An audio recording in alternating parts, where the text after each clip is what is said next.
3 gills. The cap and the stipe are separable. It's called marginated end of stipe.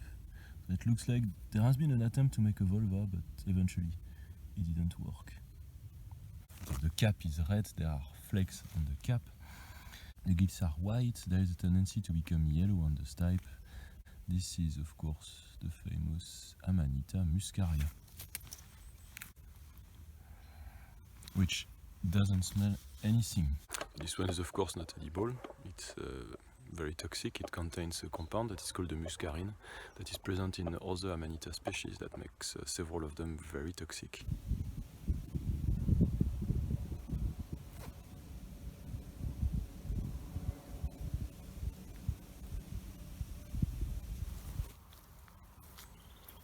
Yes. Everywhere.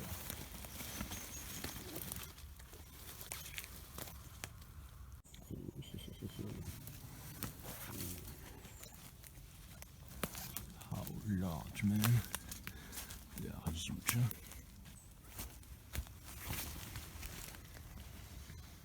Beautiful. Look at this. What? This is my finger in comparison. This is larger than my hand. Enormous and beautiful.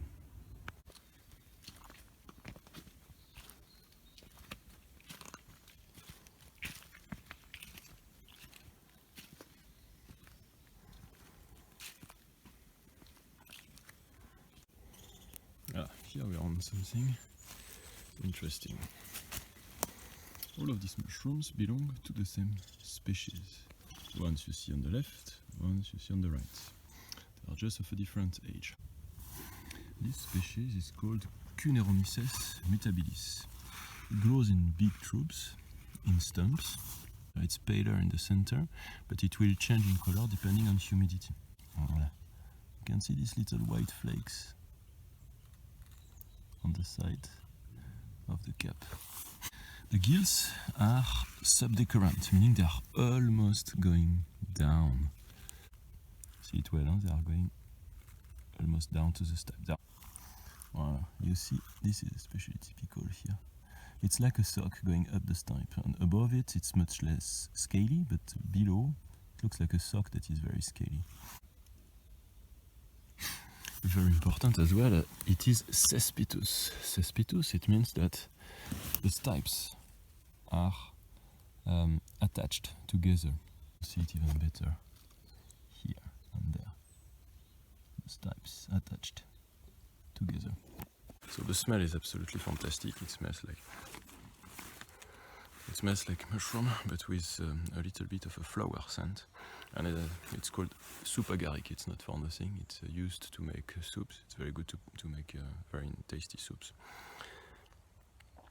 And it's called Kuehneromyces mutabilis. Mutabilis means that changes in color, especially depending on the age and the humidity.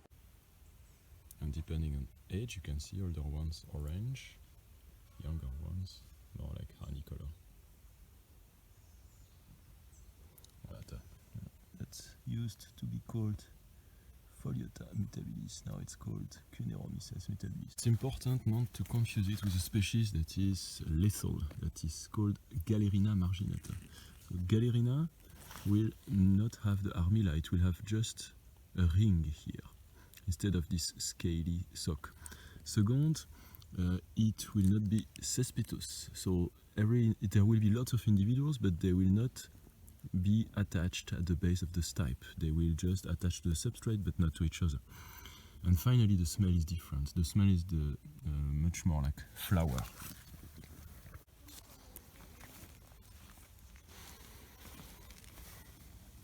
And that's also Kuehneromyces mutabilis. It's even better, you see better here the armilla. It's really a sock going up to here. This is beautiful actually. So it's not really a ring, it's really that under the ring you see that you have a completely different structure of the stipe. So that's an armilla.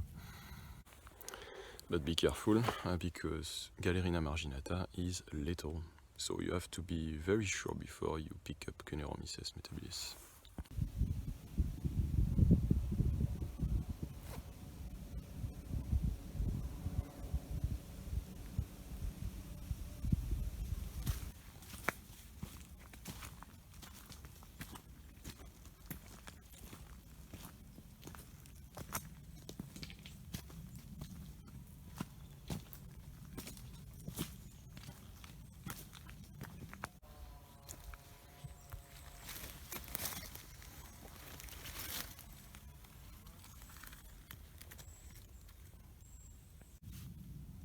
This species is Amanita rubescens. The gills are free, in fact the cap and the hat are separable. There is a ring that is looking like a skirt as well, a bit different than the one of Amanita muscaria, but still like a skirt. No proper vulva, but more like the bottom of the stipe is a bit enlarged. The stipe is scaly, and the color of the mushroom in general has a tendency to become reddish in between the red and the brown. That's why it was called in the past Amanita vinosa. Now it's called rubescens. Rubescens means that it's getting red. Here are the scales. And here is on the stipe how it is scaly.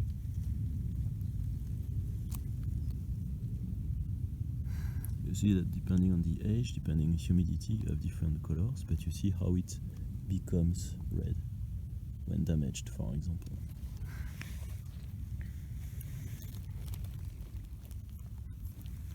So this species is edible, that's one of the rare Amanita species that are edible.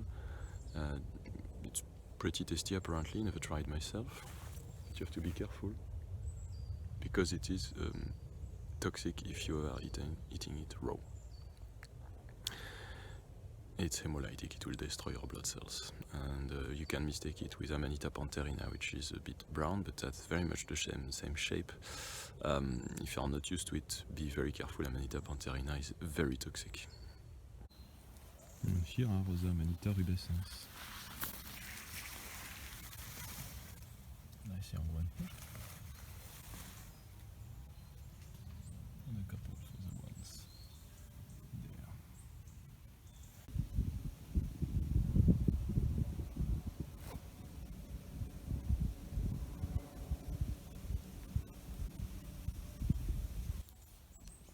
Beautiful forest.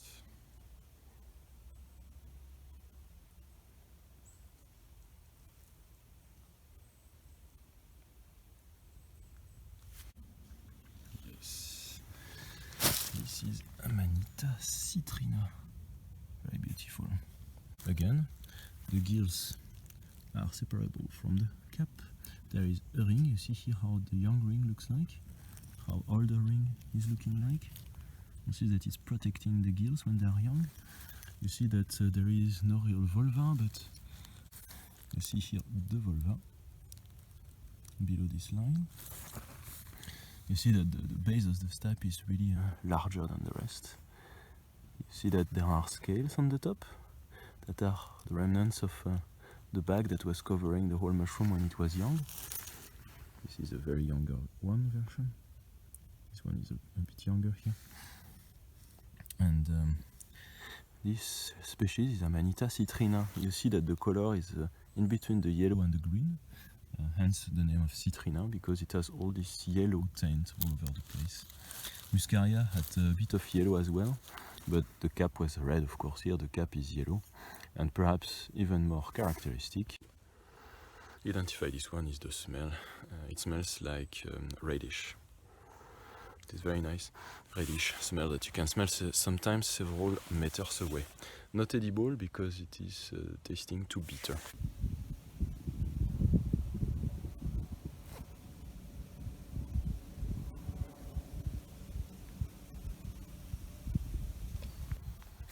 Yes, here they are again. Macrolepiota procera.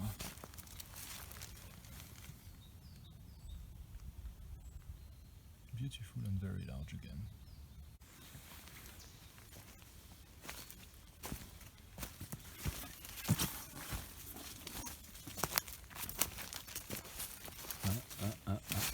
Yeah, so this mushroom is Hypholoma sublateritium. Let me show you. Big troops of mushrooms growing on stumps. The color is in between yellow and brick color. See this one, it has a brick color in the middle here. You see how flaky are the sides? All these beautiful flakes on the side. The red color, and the fact that the gills are actually in between the yellow and the green again, just like for Hypholoma fasciculare. You see it here, very dense, with a tiny shade of green. You see here that the spores that already fell gave a little bit of black color. This one, it's not Hypholoma fasciculare as we've seen last time, because fasciculare was much more yellow and green. This one is darker in color. It has this almost brick color on top and these flakes on the side. This is Hypholoma sublateritium. As for the smell, I was about to say it smells a little bit like urine, but it's just because an animal was peeing on the stump just before I came. Otherwise, smell is nothing special, average mushroom smell. So, toxic, Hypholoma sublateritium. Sublateritium means almost the color of a brick.